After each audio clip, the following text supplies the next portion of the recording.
just to remind everyone, this is a beautiful opportunity to ask more general or questions that aren't specifically on the Isha. We need to try to keep the questions there on that Upanishad to remind people that on Wednesdays and on Fridays at 8:30 p.m. IST, there are the Isha classes over in the house that's called Advaita Vedanta Satsang. And I did want to remember that there were two people in the Isha Q&A yesterday who didn't really quite get to finish their line of questioning or thought, and I wanted to give them a first opportunity. Is that okay, Bindu, or do you want to say anything before I call them out? No. You can go ahead with whichever order you prefer. I have no such limitations. Okay, and it's a very nice profile picture you have there. That's my favorite one. Just wanted to say that. Hi, Nitya. I'm happy that you're here. So, Srini, you were the first one that when I listened back through the class again yesterday, at the end, you had been mentioning how in the class, Bindu had talked about how we're always seeing both Atman and name and form. And although he followed up on that a bit in speaking with Jay later, you were cut short. So the first thing I wanted to ask is just, did you want to follow up on that at all and have a more discussion? I can do it, but I would suggest some other people can be given first preference because I think, it's like it might take a while, kind of. Okay, just letting you know, I'm always going back to the people who in the last room I didn't get to quite finish. And then also just to say, he's not on my screen now. This is odd. Breck disappeared. There Breck is. If you want to raise your hand, you said that you might have more questions today, Breck, and there you are. Yeah, so you had that interaction, Breck, about my father and I are one. If you'd like to pursue that line of thinking at all right now, and otherwise we'll just come back to you just in an order of new questions on the stage. Would you like to jump back into that? Yeah, I'll be brief though, Artemisia. Thank you. Well, if it's beautiful, then you can keep going. Bindu's answer is going to be beautiful, Artemisia. Hey, Bindu, namaste. Namaste, Breck. I heard this. I heard Deeps mention something about this in the last room, and this different water being in different properties, ice, steam, and water.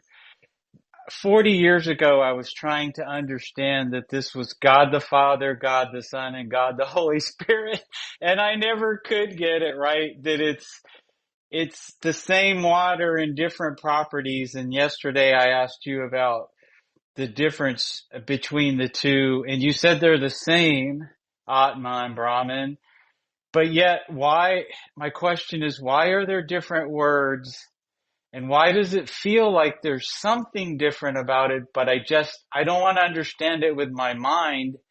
I want it to be an understanding with my being, but it seems that my mind gets in the way. Yeah, the mind is the biggest stumbling block for all these experiential knowledge. The different names are used only because of the instruments of association. When there is no instrument, it is called Brahman.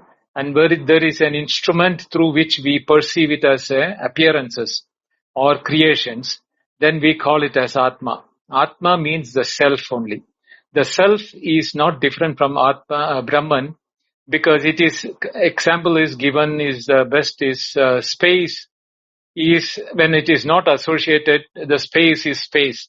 But when you take a house or make a house or a hall or anything, we are actually not building the space separately from the main space or the big space which is there.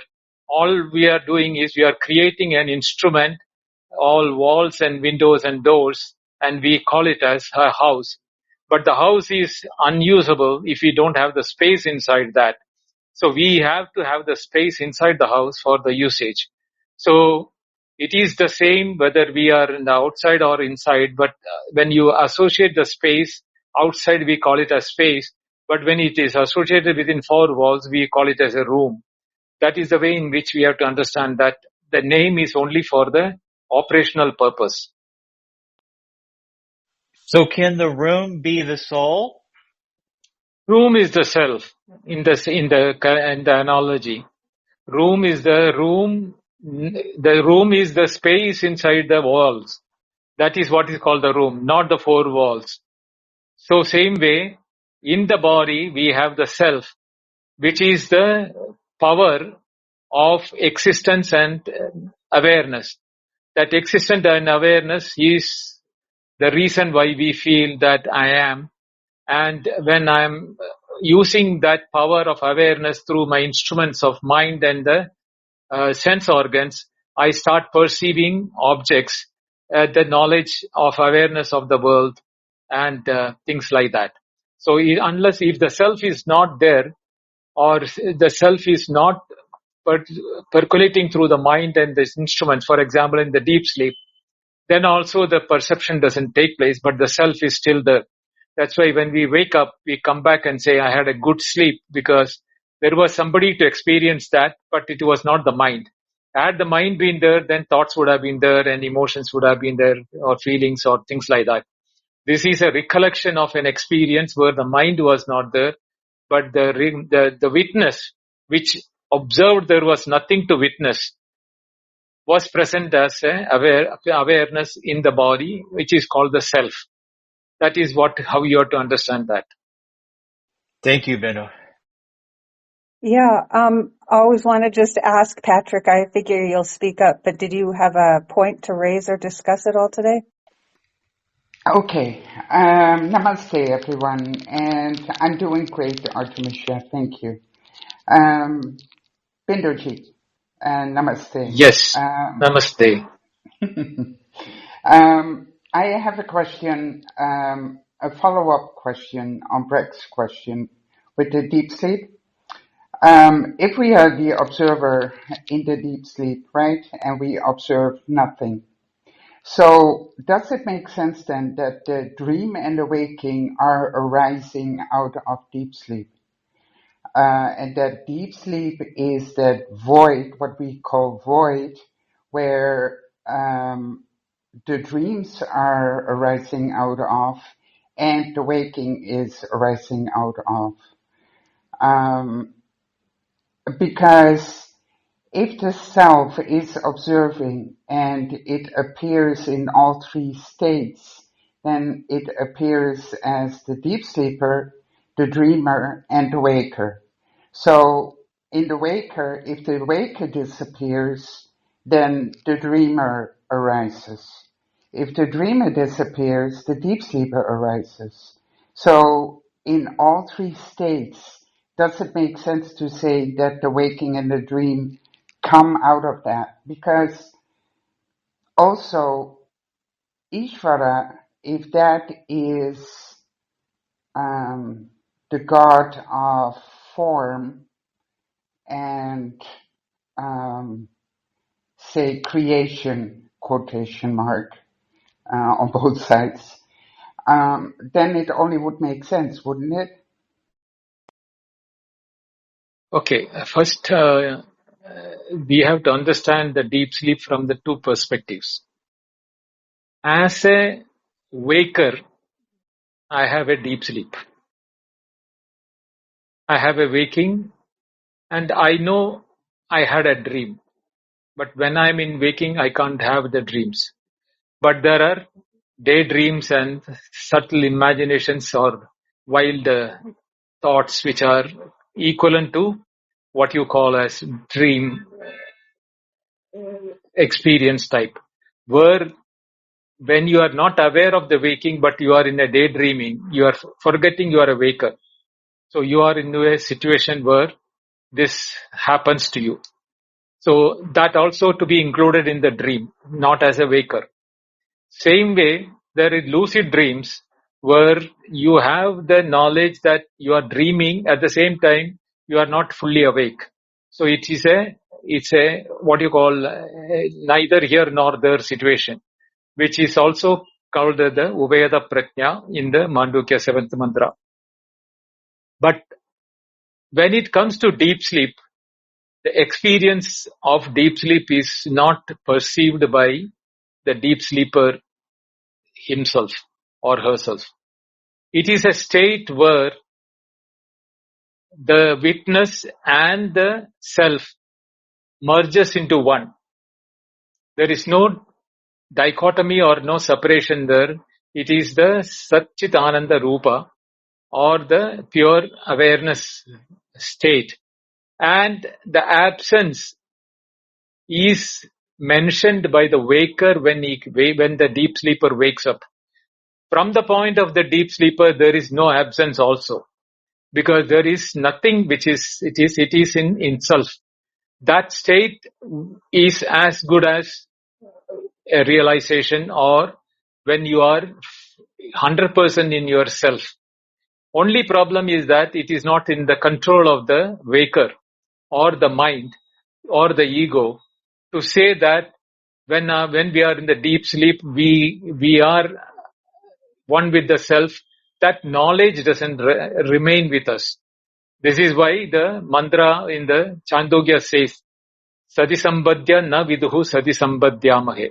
Having become one with the Sat Chitananda, na viduhu, the one who has gone into deep sleep, do not realize that Sati Sambadhyamahe, he has become one with the Sat. So the Upanishad mantra says that we are Satchidananda, not only in deep sleep, waking and dream, and any point of time we are only Satchidananda.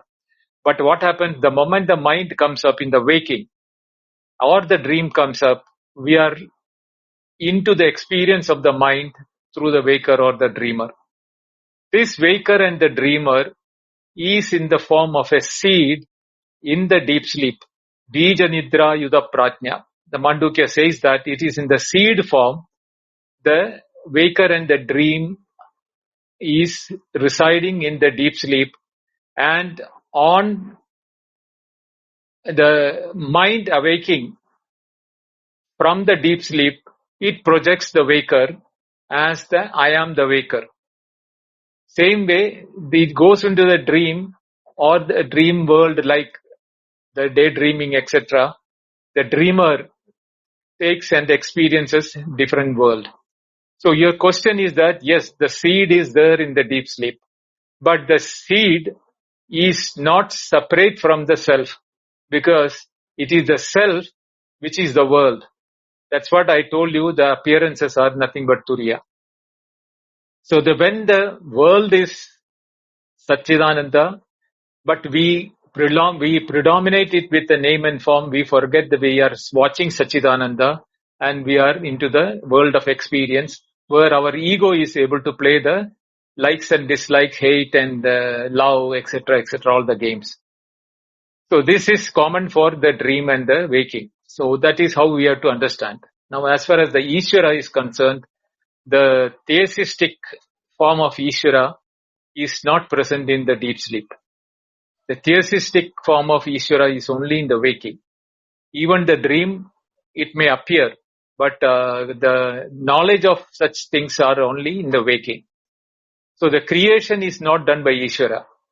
Ishvara and Pratnya are considered the same, because from the seed point, when the seed is able to project the waking, that power of creation of the waker is present in the deep sleeper as a power of creation from the seed point. Therefore, it is called the Ishvara, not the theistic Ishvara, but as a one who has the potency to create. It is that Ishvara in the Pratnya, in the deep sleep, which is creating the waker and the deep sleep dream. Absolutely beautiful. The reason I called it Ishvara, because the deep sleep is also considered an appearance, right? So then it gets a form. That's why I called it Ishvara. Thank you so much. That makes absolute sense. I had a follow-up, but I lost it for now. So I'll yield the mic. Thank you. So just to acknowledge that that Srini and you now, Karen, when you're ready, maybe just speak up, or I'll try to come back to you so we don't just lose you in a line of people. I wanted to welcome Deep, and then, however, Ali was the next one on the stage. If you have a question for Binduji, Ali? Oh, I have to follow up. There you go. Follow up. Okay. Can I make it a little bit more personal? Is that a Sure. bad thing? Okay. No, go ahead. Okay. So, my first experience was experiencing the void. I understand now it belongs to the appearance. And according to what I understand now, it belongs to deep sleep. Deep sleep, because the way I experienced the void was like an emptiness but it was pregnant. It was full of possibilities.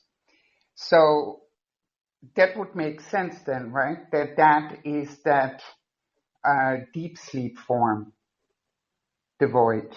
That was my first experience because there was nothing else there, no form, no nothing, pure silence. It was full of, I don't know how to say that, but it was like in seed form. And I understood while I was in there that the experiences, what I just left behind in the waking, was coming from there. So that experience without body and just pure observation, that must have been deep sleep, right? Whether you call it as deep sleep or your own self, Sachidananda Atma, there is no difference. That experience is from the Atma, because when there is nothing else, that is only what is remaining, which cannot be which cannot be nullified, is Atma. Neha nanasti kinchana is the word used in the Upanishad. There is nothing other than that awareness. That awareness of nothing is a after effect. Why not at the time of experience? At the time of experience is you are experiencing your own self. And the self has no qualifications, no qualities, no lakshana, no identification mark. Therefore, you feel that you are experiencing nothing, but you are experiencing your own self. If it had any qualities, then the qualities would have been your experience. In the absence of quality of Brahman is nirgunaha. So there is no guna or there is no qualities in Atma or Gun Brahman. So when your experience is nothingness, that nothingness is not of nothingness, because there is nothing called nothingness. What in nothingness is also in Brahman only. So therefore what you experienced is your own self. Now the same self is being experienced by us in the deep sleep, but we do not call it as self, because it is part of the three experiences of waking, dream and deep sleep. Therefore the waker calls it as a deep sleep, because he has no other word to use. Because until the Upanishads taught us what is the nature of deep sleep, we were not knowing what is deep sleep. So we continue to use the term deep sleep. But deep sleep is nothing but Atma. Oh, so beautiful. Thank you. Yeah, that was beautiful. I just need to acknowledge I'm keeping a list of names, but the people on my screen keep changing.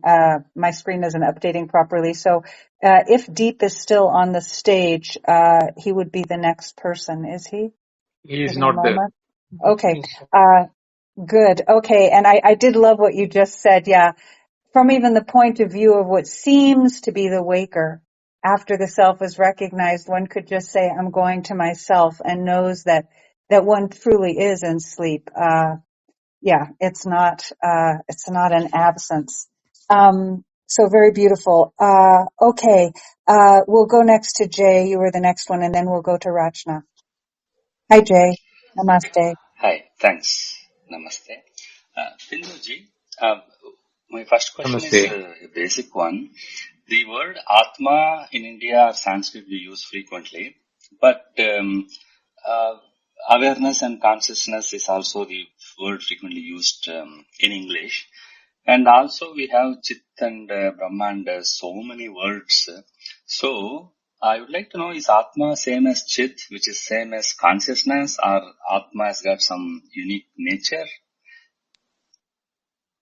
Atma is Brahman, and Brahman is called Atman when it is associated with the individuals or the creations. I was explaining this to Breck. You might have come late. Yes. As far as Chit is concerned, is aspect of Atma or Brahman. Satchidanandam Brahma or Satchidanandam Atma. Both are correct. The Sat, Chit and Ananda are indicative lakshanas of Atma or Brahman. What is indicative means, from the creation point of view, it is indicative. Not from the point of view of its own nature, because it is nirguna. There is no guna or there is no qualities which you can say. So the quality terminology which is used is only from the creation point of view, how to identify that where we can see the nature of Atma in the creation. So in the creation, when we look at, we have to see it as Sat, Chit and Ananda. But when it is being seen as in itself, it has no guna or no qualification. So you cannot even say it is Chit.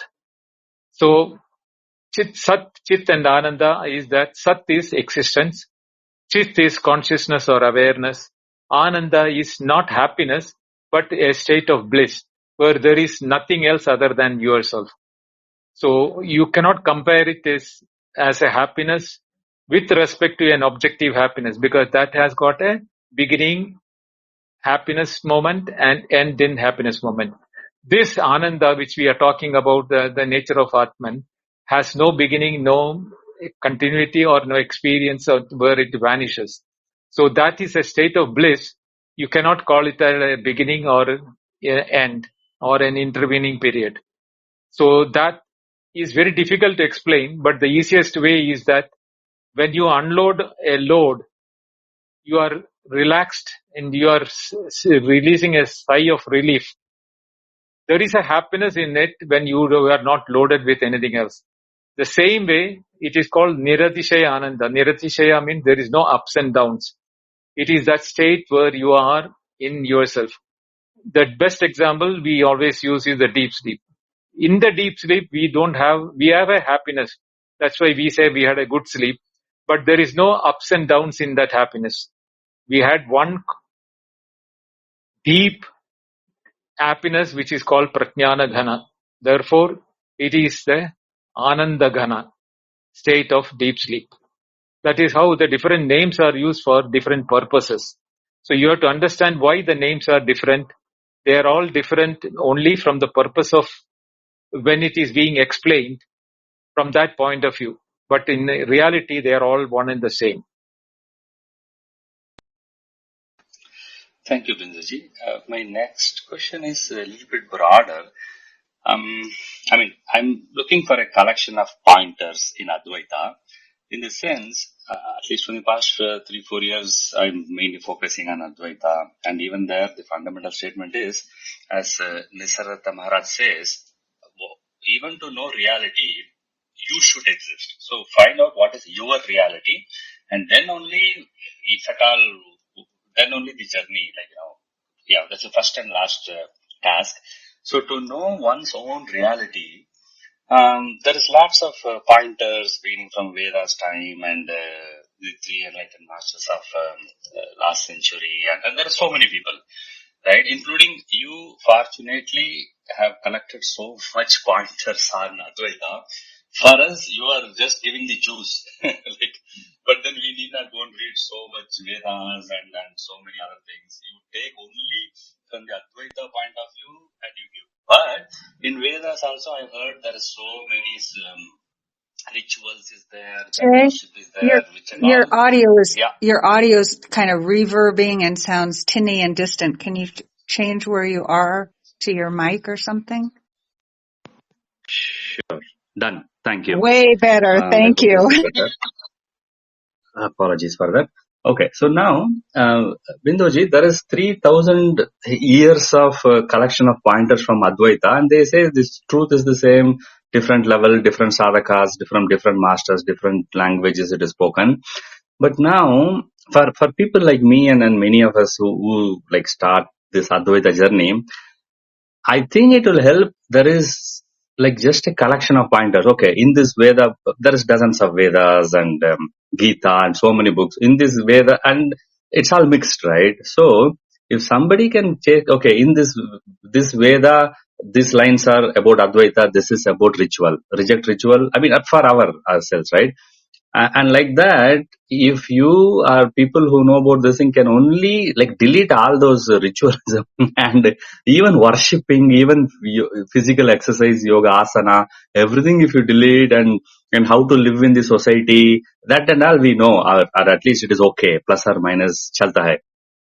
So, if some people like experienced people like you can just collect only the pointers in sentences, paragraphs or chapters and just collect it, even if it is 1,000 page, it is okay. I think that will help people like us instead of, reading all like, good, you have to read 100 page to see 2 pointers about ourselves.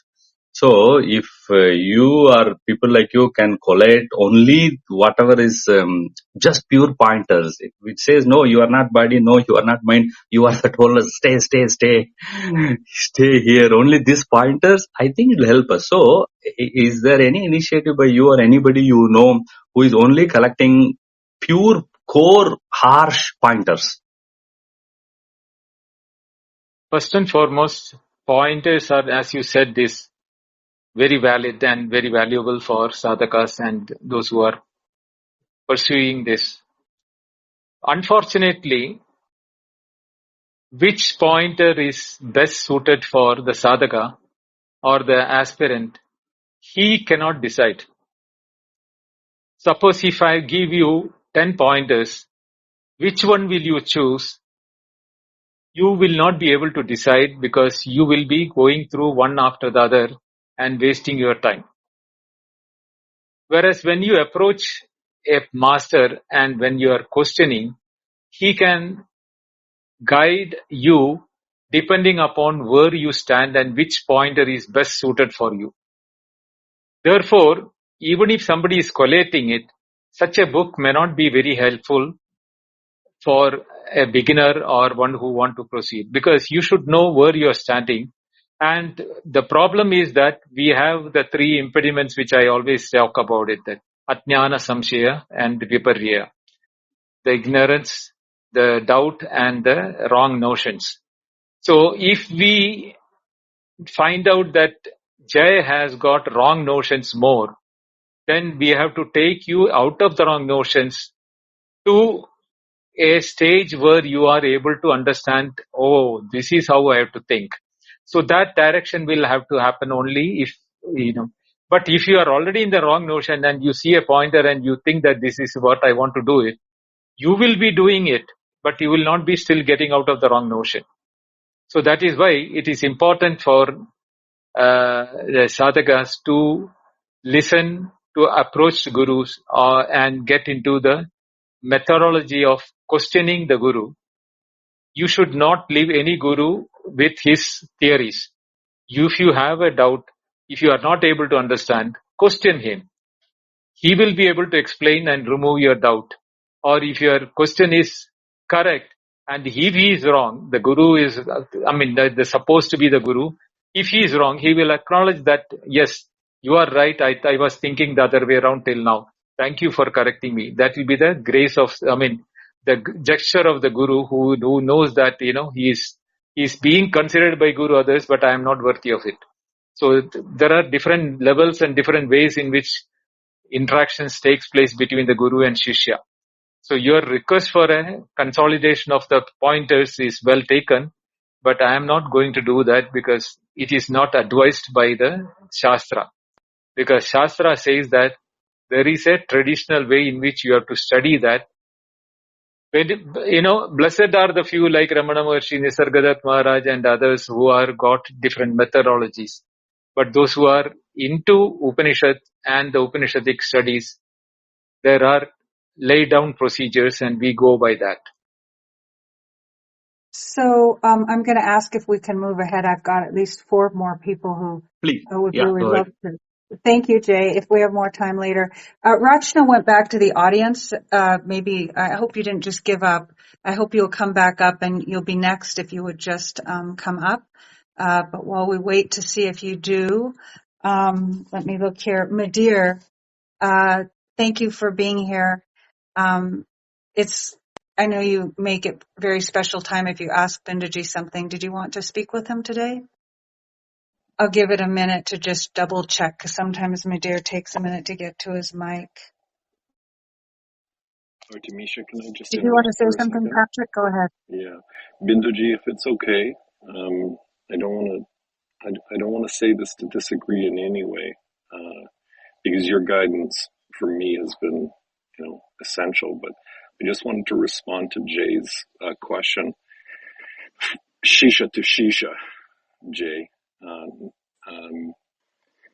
I can hear it in your voice that you get this, and Advaita is of the most radical, ideas, principles, and philosophy that we can find. And my path has been to sit, in Bindu's light and go through the Upanishads. That's just been my path. There are other paths, though, and this one is complete because the Vedas are complete. But I can hear it in your voice that you get this, and you get, when I say the radical nature of reality, I hear it in your voice that you get that. And when you laugh, and when you told the story last week of you sitting bawling, I've done that numerous times. I do it with Bindu sometimes on the phone where I'll just start crying because it's insane. And we laugh together because some of it is so absurd. So my only, not to contradict in anything that Bindu has said, but to explore, stay on the path that he's advised you, but to explore anything that seems right, and to embrace that, and to sit in that silence and to embrace that as well, because that's where it's all going to come. But it's radical, and I can hear it in your voice. So explore that. Keep going down that path. That's all Thanks, I want to say, if that's okay, Bindu. Thanks, Patrick. I just want to acknowledge that yesterday, in a different conversation, it became a little more wide-ranging than was intended, but Vinergy really didn't have time to finish. So just like with Srini, I'm trying to go back to people who were asked to wait till the weekend.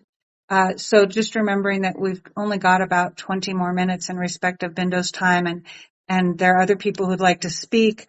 So if other people come up to the stage additionally, it may be that we don't get to you today. So I want to prioritize the people that are here and not hurry them too much. But Vinergy, did you have something you wanted to resolve with Binduji? If so, it's yours. Okay, I can do that. So, Binduji, the basic thing is that we understand the properties of the mind because the mind is part of the, manifest reality. And therefore, we basically say that it's like, it is the one which kind of like, creates objects out of nothing. And then like, it manipulates those objects and things like that. And this we are able to say without any problem because we feel that's how the experience is. But when it comes to the awareness and the fact that awareness creates the reality, or rather, this reality has appeared in awareness, the appearance of the reality in awareness is not the same as mind objectifying. It may not even be a phenomena in time because it doesn't seem to work like that. So yesterday, and I was trying to say that we may have to assign properties to awareness because if I'm the awareness and I know that I can create a star in my head, for example, that means I have got some capabilities, right? But one may put this in Vyavaharika and then basically say, no, this awareness also is mind and all that. Or rather that doingness, that, intent to create itself, is part of the manifest reality and therefore it cannot be part of the Brahman.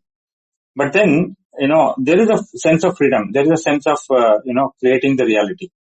And of course, once a reality is created, then you are in the reality and the rules will change as per that reality and all. So fundamentally, the question is that, is that how to look at awareness, being able to do this.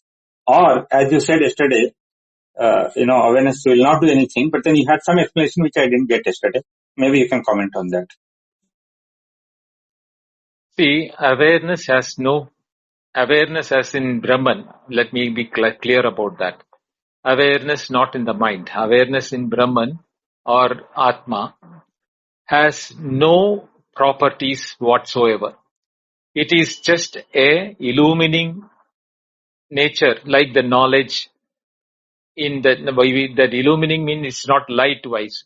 It is a knowledge wise. That is why it is called awareness. Knowledge has no property to create anything new. Knowledge is just what it is. That is what it's called Vastu Tantra. Why it is called that way is that no, it just shines an object as it is. The object is not created by the light or the knowledge. It is, suppose if you are in a dark room, there is some object there, a chair or a pot. When you bring a torch or a light into the room, the object can be lit up and we know the presence of the object. Doesn't mean that light has created the pot or the chair. Light has only illumined which is there in the room. Same way, awareness is present there in that if a mind with its pre-conditioned memory or from the vasanas, it brings up objects and experiences, that becomes a part of the awareness and becomes the knowledge to shine that experience. Thereby the mind gets to know that there is a experience or an object in the mind. But as far as awareness is concerned, the pure self-awareness is concerned, it is only knowledge in the shape, or the awareness is in the knowledge form. It has only one duty to show that is that to make things aware of it. The awareness of the object is not in the awareness, pure awareness, but is in the reflected awareness of the mind. So it is always in the mind where the experiences takes place and projections takes place, creations takes place. Everything is in the mind. And that is when the mind is not there, the awareness is in pure form. And that pure awareness is just awareness where there is nothing to experience but experiencing of itself, being aware of its own existence. That self-awareness cannot be expressed in words nor by the mind, because both words and mind cannot touch that area. Therefore, it is pure in nature and you cannot attribute any properties to awareness. So, Binduji, when there is a mind, there is a selectivity. Now, if you put that selectivity as part of the mind, then we are separating our experience from the awareness. Okay, then it's like saying awareness has, it has shined on the content and somehow the I-ness arises on the shined content and then there is a separatedness. But the separated now is not backed by the awareness because awareness is not a participating entity now. But then I won't agree with this because when I'm experiencing the reality, awareness is, I'm the awareness. It cannot be like in any other way, at least as far as I see it like. And therefore I am the entity who is actually seeing the reality. But as what I see is changeable. It can be ego, it can be an awareness itself, for example, where when I don't select anything, I don't have any particular selection, then I'm pure awareness basically. But for whatever reason, we go back to the same reality after getting up particularly. We kind of go back to the same reality, manifest reality. I feel it's just a temporary phenomena because it's not really cast in the stone. we don't even know, for example, are we going back to the same reality, because the memory which is required itself is created on the fly, is what I feel. But anyway, the point here is the selectivity of the awareness. Now, if you say awareness is not selective in the knowledge, it is not selecting any particular knowledge, then you are actually saying that the experiencer has nothing to do with awareness, technically. Do you agree or disagree? See, there is no selectivity in the pure awareness. There is a reflective awareness which is in the mind. That reflective awareness can be selective, and it can have creation of experiences, etc. If you think that you can create an experience, you are talking about the reflected awareness through the mind. You are not talking about the pure awareness. Because in pure awareness, the moment you say I am pure awareness, then you have to abandon your mind also. If you still hold on to your mind and say that I am the awareness, the reflected awareness is not your mind. It is through your mind, not the pure awareness. It is just like that sunlight is falling on all the planets. But in Earth, the moment sunlight is available, we have a brightness which is seen, through which we can see wherever the light is falling. There is a what you call a haze or a light due to the ozone layer which is reflecting the sunlight. So we have Earth as what it is. Now consider the same sunlight falling on the moon. The sky of the moon is black, is in darkness, whereas we have the sky in the white, in the blue color, and there is a complete what you call broadening of the light into the areas wherever the sunlight is falling. This type of a phenomena what we have in the Earth due to the ozone, it can be similar, which the mind can be considered. The reflection possible through the mind is the condition which you are able to see the world of objects. But if you are in pure awareness, the mind is not there, there is no reflection, the pure awareness abides by itself. There is no objects to observe, there is only awareness, and awareness in awareness has nothing else to observe. So you have to differentiate between the awareness of pure awareness of yourself from the reflected awareness of the mind. As per the Upanishads, all they are talking about the mind as capable of reflecting the awareness as the only instrument in the human being, and that is which is now took to the maximum development. Animals have got lesser level, but plants and everything still lesser level, and like that they have given a gradation. So you have to understand the awareness what we are talking about. Pure awareness cannot be mixed up with the awareness from the mind. No, Binduji, you are automatically introducing the spark theory. Okay, the Brahman has now a spark, and that spark has become an independent entity. Effectively, that's what you're saying, right? Because if the mind was not having awareness, even the reflected awareness, there won't be any experience happening. Okay. And therefore, I don't think that is how the reality is. It cannot be that way, because awareness cannot divide itself into multiple entities. In what I feel is what is happening is that awareness has the capability, because it's essentially free. So it is like, it is totally so very free that it is like, it can take any shape, any size, it can limit to any knowledge, basically. So now it has limited to one particular knowledge, which is why we call it as a jiva, or a limited entity, which is, you are calling it as reflected. But in this model that I am speaking, there is only one reflection. There are not multiple reflections here and there. Okay, but awareness has limited itself to only this. Yeah. Can I stop you there? Please, Vinod. The example of the spark and the fire is only to analogy of that there is no difference between the fire in the main fire and the fire as a potential in the spark. Beyond that, there is no extension of that example which you have to take. Now, this analogy is brought in only to show that Brahman and the Jiva and the Atman, there is no difference. It is something similar to the fire and the spark. Only from that point of view. Now, the potency of the Jiva without the mind and everything is the self in the individual, is the Brahman of the whole. That is the way in which you have to understand that. Now, when the jiva is experiencing as a jiva, it has instruments like the body, the mind, etc., instrument, sense organs, etc. But the sense organs to function, the jiva present is for the whole body. For the whole body, inside as a jiva, but outside as Brahman. That is why it is inside as well as outside. Now, from inside, when you are operating as a jiva, as a pure awareness, it has no doership, no enjoyership. How does the doership and enjoyership come? Only when it is associated with the ego in the mind. The mind then reflects that ego or the awareness and takes on the role that I am now the one who is getting aware. That awareness of the mind is not the awareness of the individual or the Atman.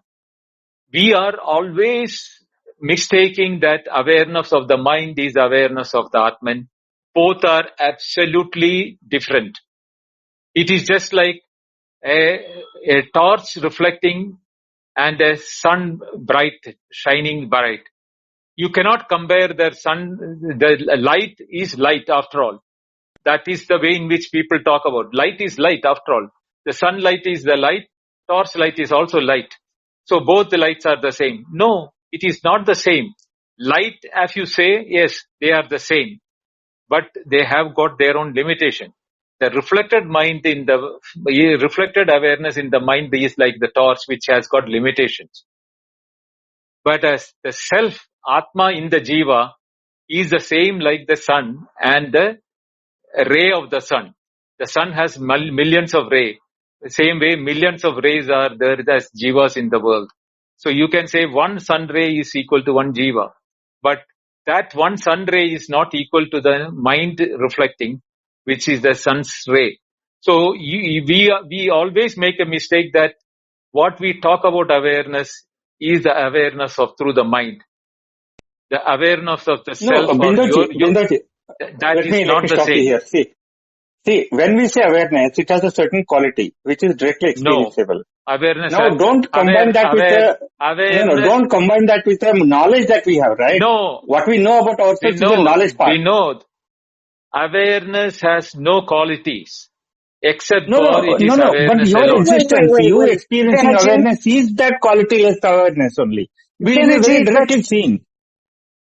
Please don't interrupt anymore. Just wait. Okay, it's okay. I'm not going to wait. If you can't stop interrupting Bindaji, then please don't bring questions. We are on the point. I meetings. just want to she also interpret me. Now, see, we are on the point. I want to really cover these things because it is very, very important. Extremely, extremely important to understand these things. No, Artemisia, please understand. Okay. So the awareness which we experience, actually when we experience is actually not having any particular qualities. It is only when we accept, then there are qualities. You need to because listen. It has to be seen directly, no?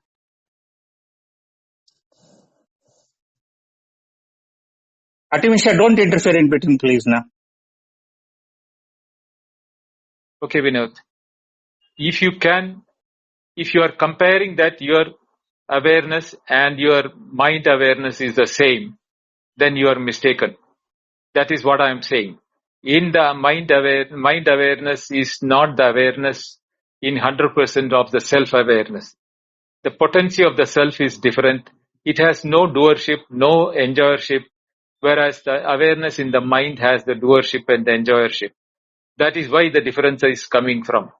If you compare these two as the same, then you are going to continue to hold on to your belief that it is awareness is the same, and I am not agreeing with you. There ends the matter. So this is an important point, Bindaji, and I'm sure we'll come back to it, as misunderstanding the limitation of examples and misunderstanding that one's personal awareness is not the awareness you're talking about. I just want to acknowledge to everybody, to be sure you all know, there's another Q&A tomorrow at the same time, starting at 9 p.m. IST. And we probably won't get to everyone's questions. today, but I will come back to you first if people return. So in terms of, I know Zen, you weren't here before to see this, but the next people would actually be SK, then Deep, then Zen, then Prakash. So we just have a couple minutes left. We want to end in about 5 minutes. SK, would you love to use that 5 minutes? You're welcome to it.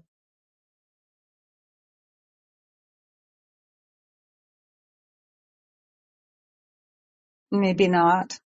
We'll give it a try tomorrow. Deep, go Yeah, ahead, SK, please. Sorry. No, you're good. Yeah, sorry, Atimika. Yeah.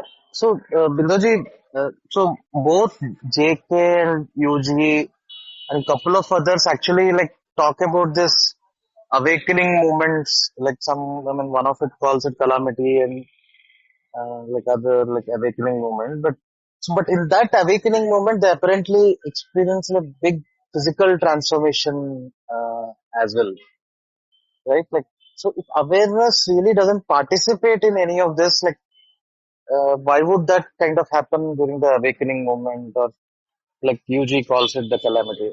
I think there are other people also who have described such things happening to them. I'm just recalling them at this moment. But this, like say, even Buddha in his articulation explains that as a significant event, right? Did you get my question, Bindoji? Yeah, I got your question.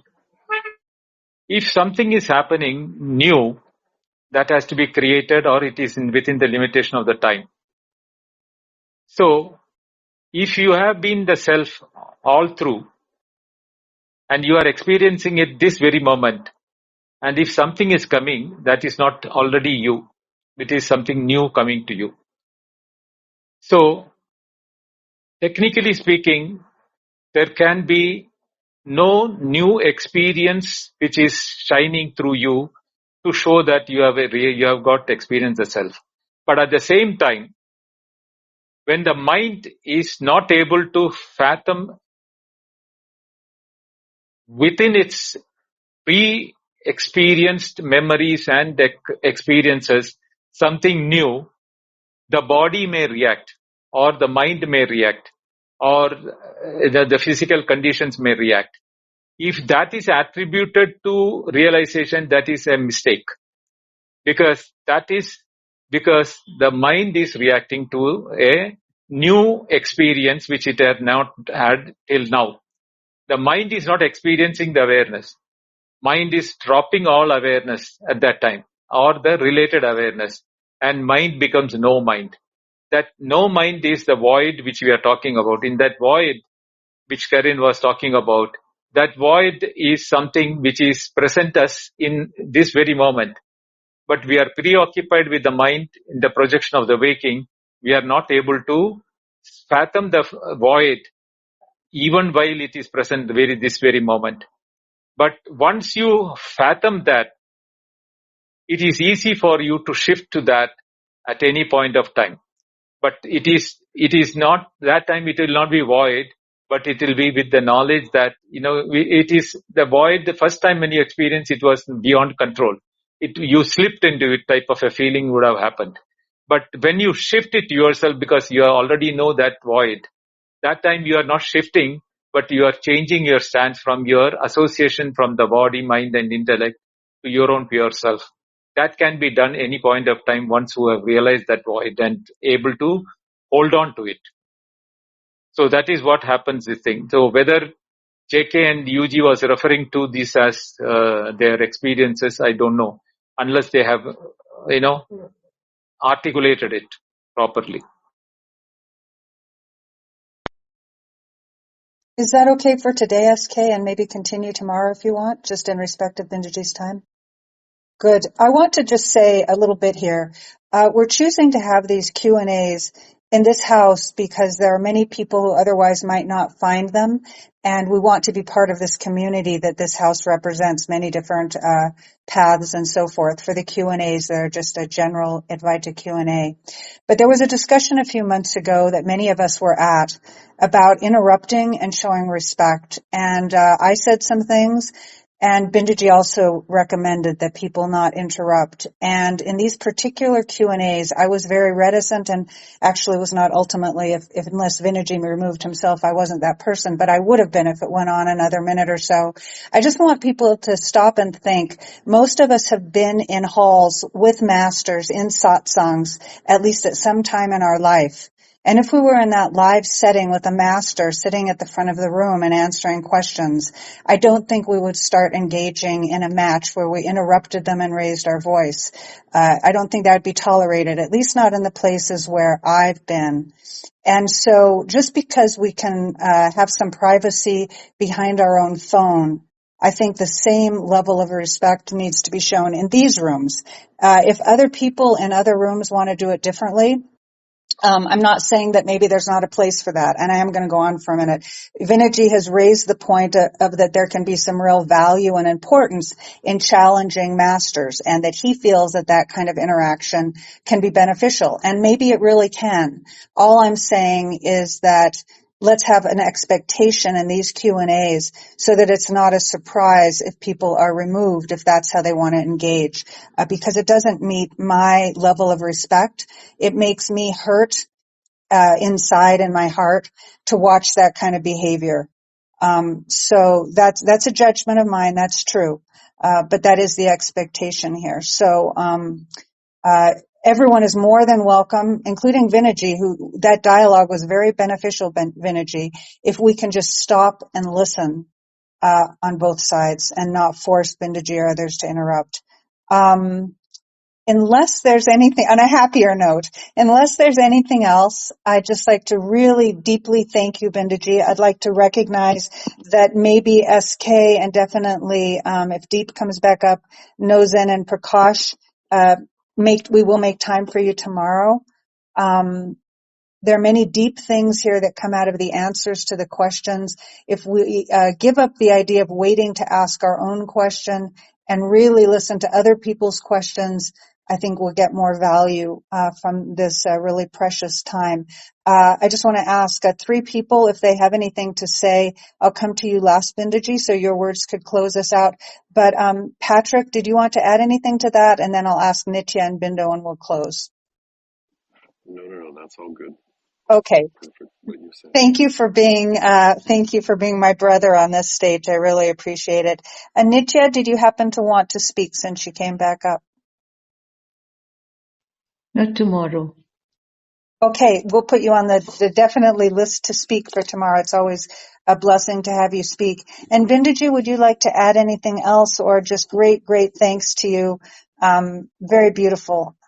Did you want to say anything, or shall we close? No, thank you. I think close. Only thing is those who have not been able to question us in, please do come early in the tomorrow's session so that you get enough time to ask your question. The last minute, if you come and we are running short of time, that really hurts me that I'm not able to give you the space which you want to and clarify your questions. So please come well in advance tomorrow so that we give you the priority, and Artemisha will make sure that you are the first in the queue to get an opportunity to ask the questions. That's all I can say. Thank you, Artemisha, Patrick, Nitya, and everyone on the stage and the audience. We'll see you tomorrow, same time. Hari Om. Hari Om, Binduji. Hari Om. Namaste, Yeah, everybody. Hari Om, Binoji.